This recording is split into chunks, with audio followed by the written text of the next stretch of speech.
ये बात पकड़ो। जो साधक ये बात नहीं पकड़ते वो उन्नति को प्राप्त नहीं होते। नियमावली की हो बस, फिर मनमानी आचरण शुरू। हमारा नियम तो हो गया ना, गुरुदेव ने कहा हो गया, वो क्या नहीं। ये तो प्रारंभिक लगाने के लिए कहा गया है। साधना का स्वरूप है अनन्य चिंतन, अखंड तैल धारावत निरंतर भजन, सातु दीर्घ काल निरंतर सत्कार सेवितो दृढ़ भूमि। जो बहुत काल तक आदर सहित निरंतर नाम जप करता है, भगवत चिंतन करता है, वो सिद्ध हो जाता है दृढ़ भूमि। अब उसका स्वतः भजन होने लगता है। भगवान कह रहे मत चित्ता, मेरे में चित्त। और चित्त का क्या स्वभाव है? जहां हम स्वीकृति करते हैं उसी का चिंतन करता है। जैसे हमने स्वीकृति कर लिया कि मैं पुरुष हूं, अब स्वाभाविक चिंतन बन रहा है, मुझे देखना है, मुझे खाना है, मुझे भोगना है, मुझे करना है, मैं। अब वो अहम सहित पूरी चिंतन वृत्ति इसी में लगी रहती। बोले भजन नहीं होता, क्यों? क्योंकि स्वीकृति गलत है। अभी स्वीकृति हो गई मैं प्रियाजू का, अब स्वीकृति में बार बार आने लगा हमारी श्यामा जो, हमारी लाडली जो, हमारी प्रियाजू, उनके सिवा कोई हमारा, चिंतन बदलने लगा। अरे निर्लज्ज, तुझे लाज नहीं आती अपने इस दुर्लभ कृपा पात्र देह को विषयों में नष्ट करने से? अरे छिन छिन नाम उच्चार, राधा राधा राधा राधा, सब काम बन जाएगा, सब बाधाएं नष्ट हो जाएंगी। जीते विनायक शुभ शुभ विघ्न करे नहीं कोई, विघ्न करे नहीं कोई, डरे कलिकाल कष्ट भय, हरे सकल संताप हरस हरि नाम जपत जय। प्रतिपल तू नाम जप, कोई भी बड़े से बड़ा विघ्नकारी अनिष्ट तेरा मंगल नहीं कर सकता। जिसकी जिह्वा पर नाम है तो जिते विनायक शुभ शुभ विघ्न करे नहीं कोई, क्योंकि बहुत बड़ा रक्षक नाम जिह्वा पे विराजमान है, बहुत बड़ा पहरेदार नाम है, अंगरक्षक है। नाम पाहरू दिवस निश, रात दिन जो नाम जप करते हैं उनको किसी अन्य के भरोसे, अन्य के आश्रय, अन्य की आशा पूर्ति की चाह छोड़ देनी चाहिए। तभी वो अनन्य निष्ठा वाला ये अनुभव कर पाएगा कि हर समय प्रभु हमारी रक्षा करते हैं। जो नाम जप करते हैं हर समय प्रभु रक्षा करते हैं।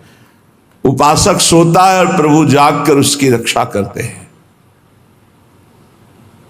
गोस्वामी तुलसीदास जी की रामचरितमानस की कृति को गंगा जी में प्रवाहित करने के लिए दो ईर्ष्यालु गए तो देखा कि दरवाजे पर श्याम गौर जोरी राम लक्ष्मण जी धनुष बिल्कुल प्रत्यंचा खींचे हुए खड़े, भयभीत होकर दूसरे दरवाजे वहां भी देखा। भक्त चैन से सोता है और भगवान जागकर उसकी रक्षा करते हैं। विश्वास करे, बस आश्रय भरोसा दृढ़ करके छिन छिन नाम जप करे। नाम जप अगर जीवन में नहीं है तो जीवन व्यर्थ का जीवन है। छल कपट करके रुपया कमा लो, तुम्हारे किसी काम रुपया नहीं आएगा। खाओगे तो रोटी दाल ही, रुपया तो खाओगे नहीं। और भगवान चराचर को भोजन दे रहे हैं, कोई ऐसा नहीं कि भूखा हो। जो दो रोटी में तृप्त हो जाता है उससे दो रोटी देते हैं, जिसे 2 कुंतल चाहिए उसे 2 कुंतल का आहार देते हैं। भगवान सबको आहार देते हैं।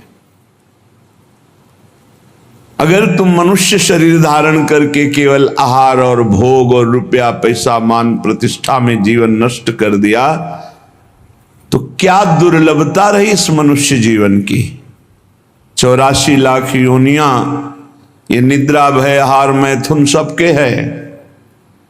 फिर कहा गया बड़े भाग मानुष तन पावा, शुर दुर्लभ सदग्रंथन गावा, साधन धाम मोक्ष कर द्वारा, पाए न जे परलोक सम्हारा।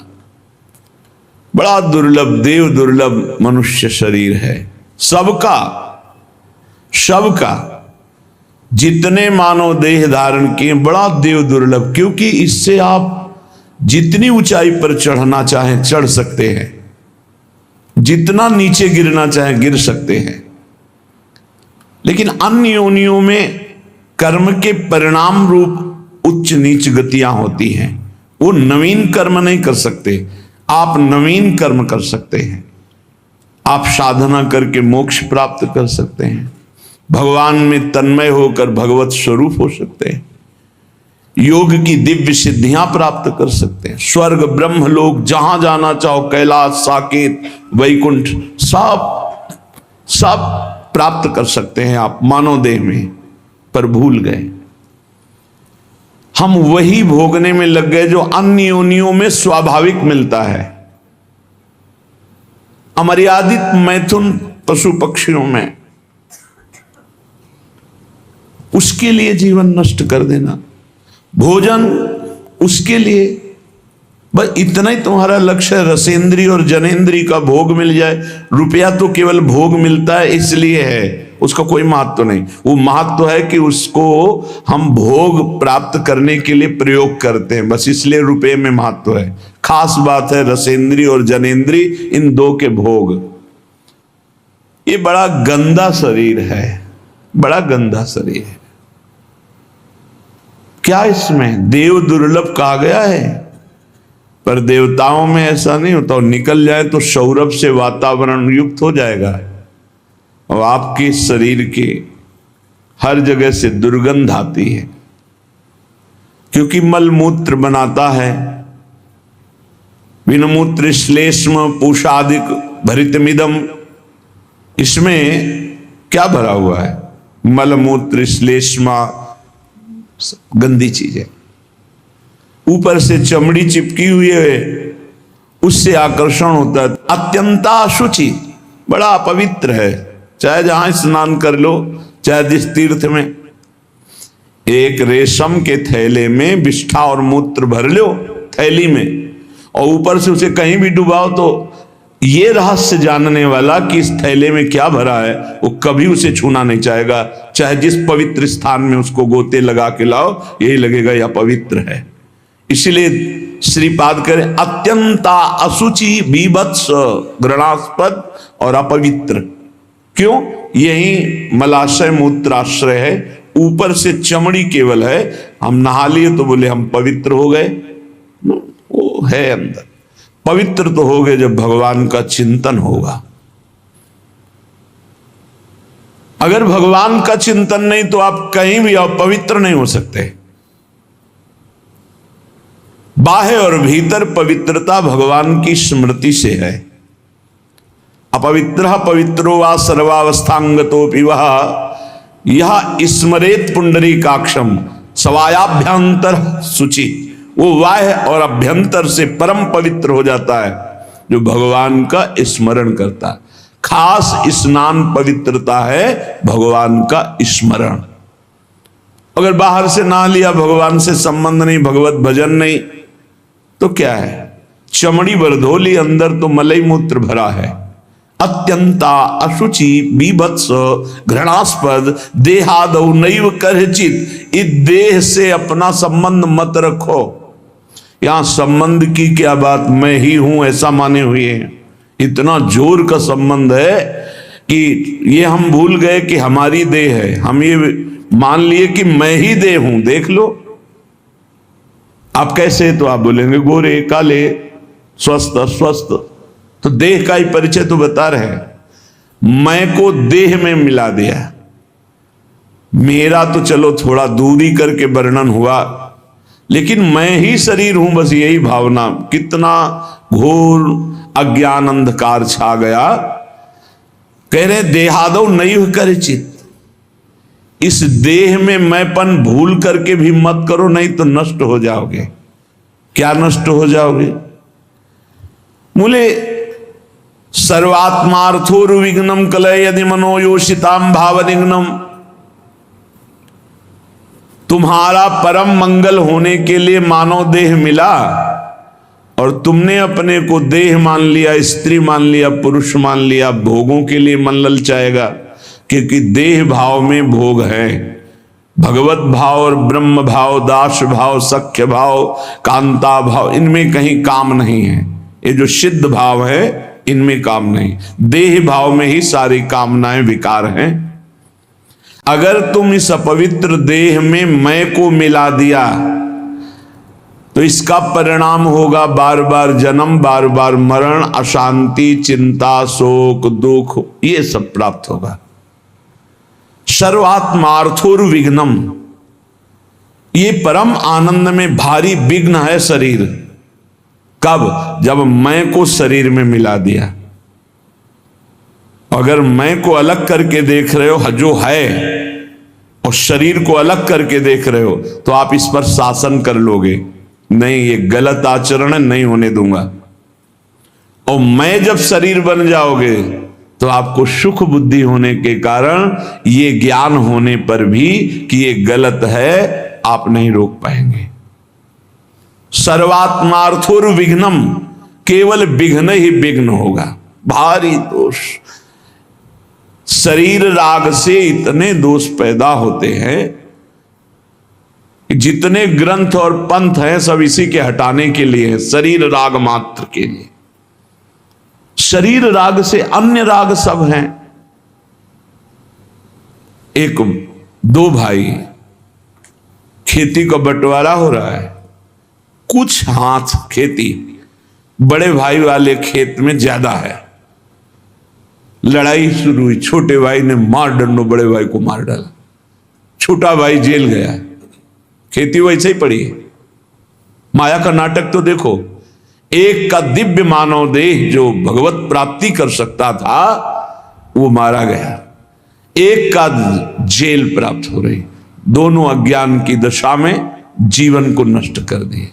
एक कथा, पूरा संसार इन्हीं वासनाओं के खेल में। सर्वात्मार्थोर विघ्नम, जहां मैं को शरीर में मिला दिया गया, इतनी कामनाएं प्रकट हो गई, वासनाएं प्रकट हो गई, इतना अहंकार प्रकट हो गया कि विघ्न ही विघ्न, पूरा जीवन अशांति। अध्यात्म के बिना स्वप्न में भी कोई शांति प्राप्त नहीं कर सकता। चाहे जितना रुपया कमा लो, चाहे जितने अरबों की संपत्ति एकत्रित कर लो, तुम अशांत रहोगे, तुम चिंता युक्त रहोगे, तुम दुख युक्त रहोगे, तुम मृत्यु से भयभीत रहोगे और बार बार तुम्हें जन्मना मरना पड़ेगा। अध्यात्म के बिना कुछ भी प्राप्त हो जाए। ऐसे ऐसे राजा हुए जिन्होंने विश्व के माने हुए वैद्यों को पास रखा, विश्व की औषधियां रखी, बड़ी बड़ी व्यवस्थाएं रखी कि एक जरा सी छींक होगी हजारों प्रकार की औषधि, वो भी मर गए। मृत्यु ने उनको भी मिटिया मेट कर दिया। क्या व्यवस्था करोगे? ऐसे ऐसे भोग विलासी चक्रवर्ती सम्राट, ऐसा ऐसा कहां सब खत्म। भूल मत करो, मैं को शरीर में मत मिलाओ। ये जो मिल गया है इसी को हटाना है। जड़ चेतने ग्रंथि पड़ गई, यद्यपि मृषा छूटति कठिनाई। निघ्न दुष्टेन्द्रियाणि प्रसभ मुदय भांज युद्यतामर्षदंडई। तुम अपनी इंद्रियों को दुलार करके उनके प्रसन्न करने के लिए उनको छूट दे देते हो, जाओ भोगो, वही तुम्हारे को बंधन प्राप्त कराती है। यद्यपि मृषा छूटति कठिनाई, जलन पैदा की। ऐसा क्यों किया? कभी नहीं करूंगा, फिर वही अज्ञान, बार बार नहीं करूंगा और बार बार वही करते। फिर भगवान दंड विधान कर देते हैं। एक दो बार तुमसे गलती हुई, क्षमा याचना की, या बहुत गलतियां हो गई, सत्संग सुना, बुद्धि पवित्र हो रही, अब लो नशानी अब ना नशइयो, तो भगवान कृपालु है, वो कह रहे अहम त्वाम सर्व पापेभ्यो मोक्षयिष्यामि मा शुचः। मैं तुम्हें पवित्र कर दूंगा, सारे पाप नष्ट कर दूंगा, अब तो होश में चलो। नहीं, निघ्न दुष्टेन्द्रियाणि, ये दुष्ट इंद्रियां बार बार जीव को घसीट करके भोगों में डाल देती। तो क्या करें? गुस्सा करो इन इंद्रियों के ऊपर, अनुमति मत दो, इनको दंड दो, उपवास करो। नाम का दंड दो, खूब नाम जप करो, परेशानी पैदा, परिक्रमा लगा, निकल जाओ गिरिराज जी की परिक्रमा में 5-7 घंटे नाम जप करते हुए पूरी परिक्रमा, आराम आराम से, दौड़ने की जरूरत नहीं, 5-7 घंटे में आराम आराम से नाम जप कर देखो। अगर तुम्हारा उसी समय दिमाग परिवर्तन न होने लगे तो बताना।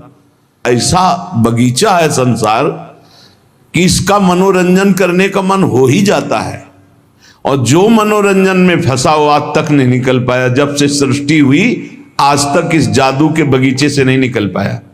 कहीं न कहीं वो कंचन, कामिनी, कीर्ति, कहीं न कहीं वो फंसा मिलेगा।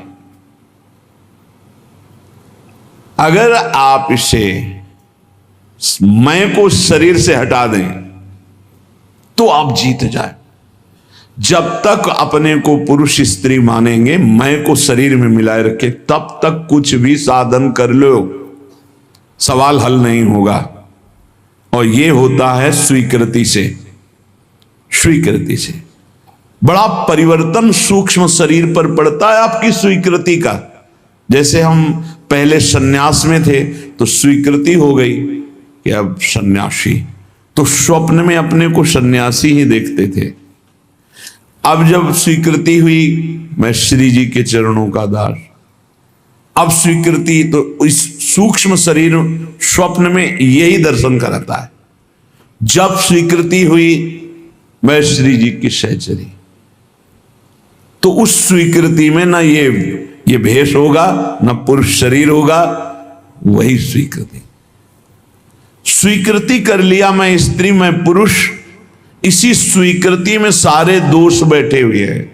स्वीकृति कर लिया मैं प्रभु का दास, इसी स्वीकृति में आपको निर्दोष करने की सामर्थ्य मिलेगी। पूर्ण निर्दोष अवस्था इसी में। आपकी स्वीकृति कमजोर है। आपसे एक शब्द में कहें तो पूरा खेल स्वीकृति का है। वेदांत केवल तुम्हारी स्वीकृति को बदलता है। कौन हो तुम? बोले तुम ब्रह्म हो, तत्त्वमसि। तत् वह जो परमात्मा तत्व है, त्वम असि तुम ही हो। स्वीकृति करो। बोले अहम ब्रह्मास्मि, अहम ब्रह्मास्मि, मैं ब्रह्म हूं। स्वीकृति। तो बोले अहम ब्रह्मास्मि, अहम ब्रह्मास्मि। तो क्या हुआ? बोले ब्रह्मविद ब्रह्मवि भवति, वो ब्रह्म हो गया। मैं पुरुष मैं स्त्री तो भोगी हो गया।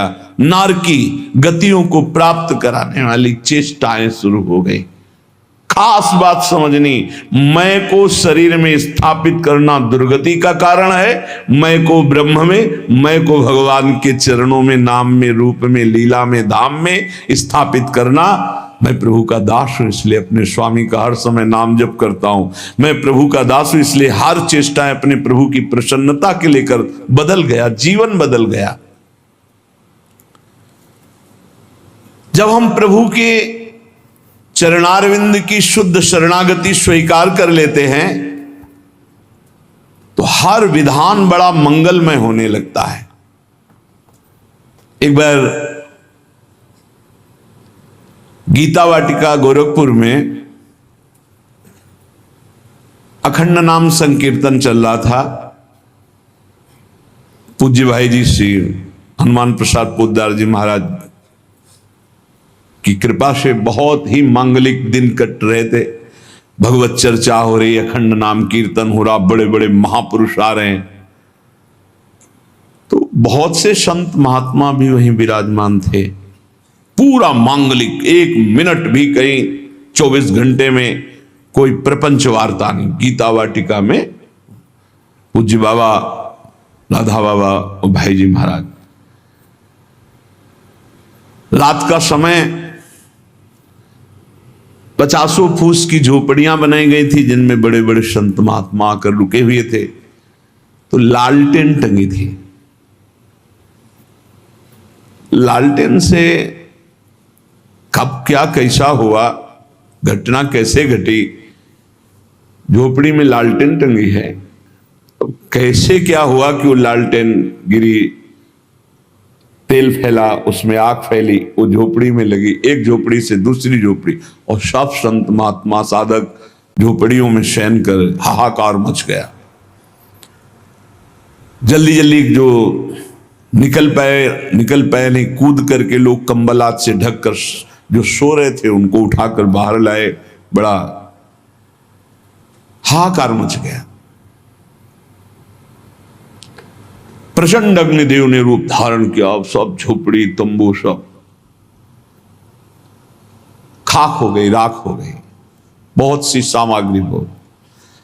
अब जो संसारिक लोग हैं, भक्ति के आकर्षण से आए हुए हैं, उनका देखो कीर्तन और भक्ति का ये स्वरूप। भाई जी के कान तक आवाज पहुंची। भाई जी ने कहा अग्नि का आवाहन किया जाता है, आहुतियां दी जाती हैं। अग्नि साक्षात भगवान है।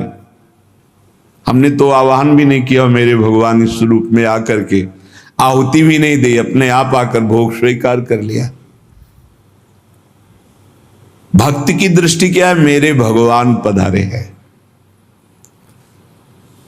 भाई जी ने कहा कि कल जो आग लगी, तुम लोगों को आग दिखाई दे रही, मेरे को मेरे भगवान दिखाई दे रहे हैं।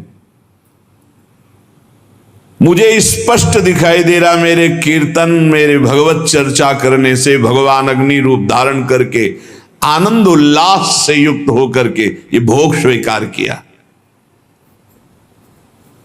मुझे इस घटना में भगवान की कृपा दिखाई दे रही कि भगवान ने किसी का एक रोम भी नहीं झुलसाया, नहीं तो बहुतों के शरीर पूरे हो सकते थे, एक भी व्यक्ति नहीं मरा। और ये मेरी ही बात नहीं है, जो भगवान का शरणागत है उसको ऐसा ही अनुभव होता है कि भगवान की बड़ी कृपा हुई। नामदेव जी महाराज की कुटिया में आग लग गई, पूरा घर जल रहा था। लोग दौड़े, कुछ कंबल, कुछ वस्त्र आदि जो वस्तुएं निकाल पाए, बकाया सब जल गया था। नामदेव जी कीर्तन में मगन थे, कहीं एकांत में जब आए तो लोगों ने कहा बड़ी मुश्किल से ये वस्तुएं बचा पाए, और तो सब जल। तो उनका अरे भगवान आए मेरे घर और हमें तो स्वागत करना चाहिए आपने, और वस्तुएं निकाल, वो सब वस्तुएं उठा के आए। वो जो आग शांत जैसी हो रही थी, फिर धुआं उठा, फिर आग लगी, फिर वो भी जल गए। गांव के लोगों ने कहा क्या इनका दिमाग, और नाच रहे, मेरे भगवान अग्नि रूप में आए, सब भगवान की वस्तु भगवान ने स्वीकार कर ली। आह कितनी कृपा। सर्दी का समय था, आधी रात के बाद उसी राख में लेटे भगवान ने स्वयं गरुण जी के द्वारा मंगाए हुई दिव्य दिव्य लताएं औषधियों से ऐसा सुगंधित, पूरा वातावरण सुगंधित। लोग सुबह आए, देखे नामदेव जी की सुंदर कुटिया बनी हुई, और सौरभ से वो भगवान स्वयं। और भगवान ने अपना ऊपरी वस्त्र से नामदेव जी को उड़ा दिया था। उससे जान गए थे कि सब भगवान का किया हुआ। दोनों में राजी हैं, आग रूप में आए, भस्म कर दिया, जय हो।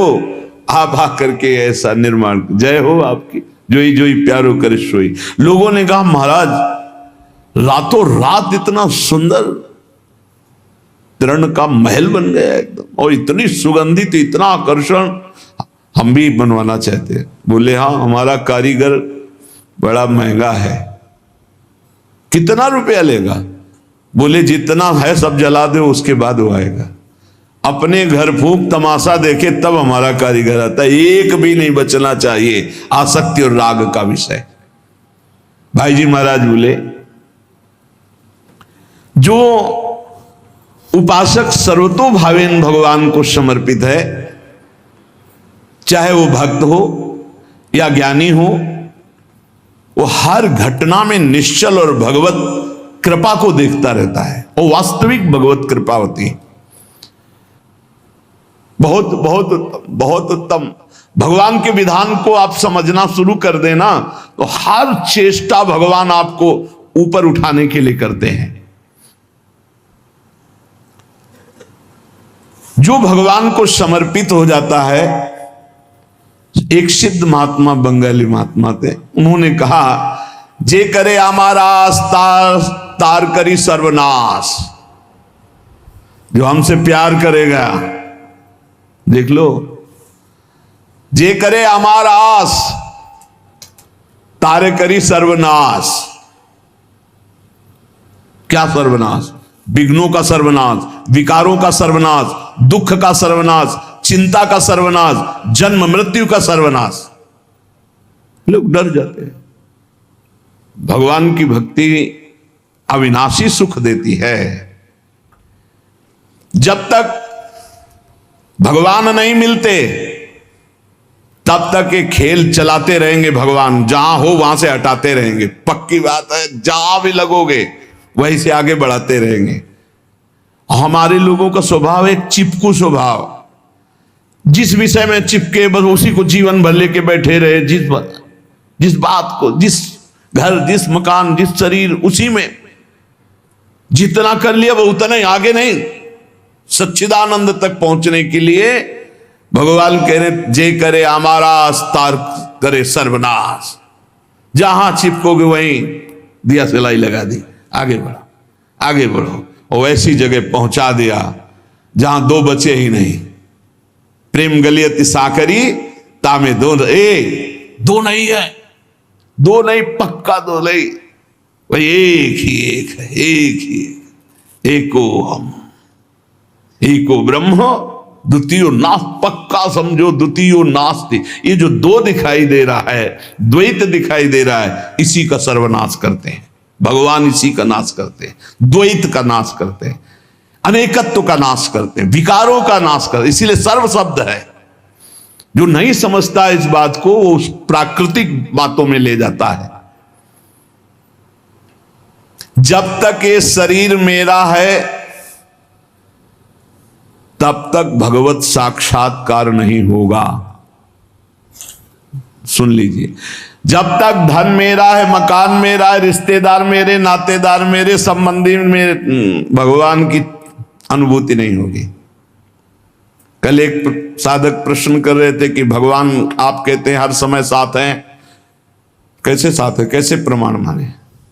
उनसे यही था, जब तक शरीर को आप अपना मैं माने हुए, शरीर संबंधियों के रिश्ते नाते को सत्य माने हुए है, भोगों को सत्य माने हुए, तो आप सच्चिदानंद को कैसे देख सकते हैं? क्योंकि त्रिगुणात्मिका माया को देखने वाले नेत्र सच्चिदानंद को नहीं देख सकते। नहीं, हर समय है, कोई क्षण ऐसा नहीं जिस समय हमारे साथ प्रिया प्रीतम ना हो।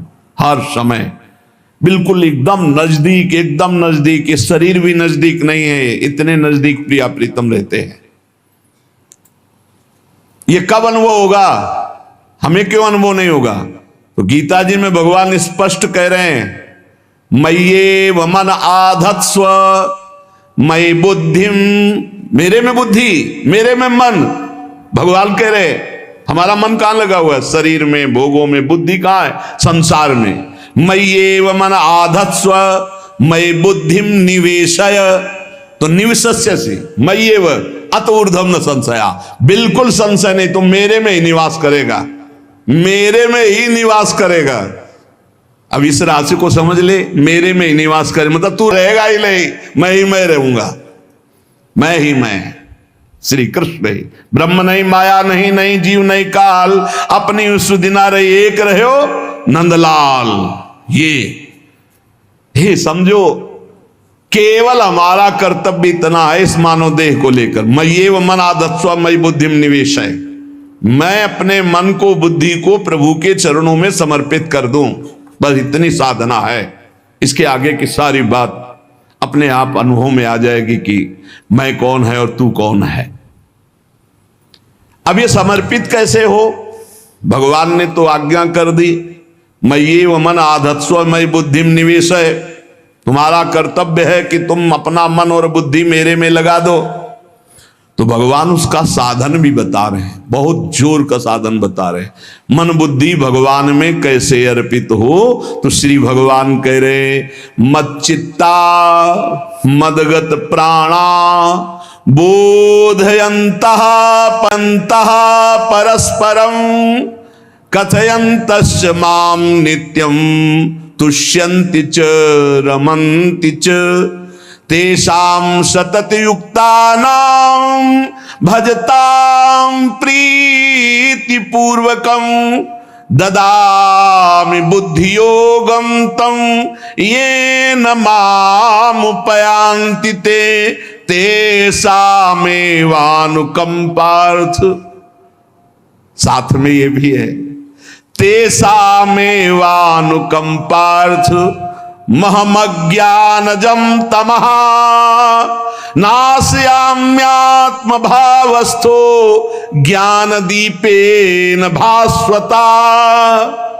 तेषामेवानुकंपार्थ, मेरी कृपा से हमें क्या करना है, हमें भगवान में चित्त को जोड़ना है, ये हमारा कर्तव्य है। अंतःकरण एक ही है, उसको लक्षणों के कारण चार कहा गया है। अंतःकरण चतुष्टय, एक ही को चार रूप में कहा। जो निश्चय करने के कारण उसे बुद्धि कहा गया, मनन करने के कारण मन कहा गया, चिंतन करने के कारण चित्त कहा गया, और स्वीकृति क्रियाओं की भोक्तापन भाव की तो उसे अहंकार कहा गया। तो यहां मत चित्ता, भगवत चिंतन निरंतर होता रहे। सबसे बड़ी साधना अनन्य चेता सततम, अनन्य चिंतन।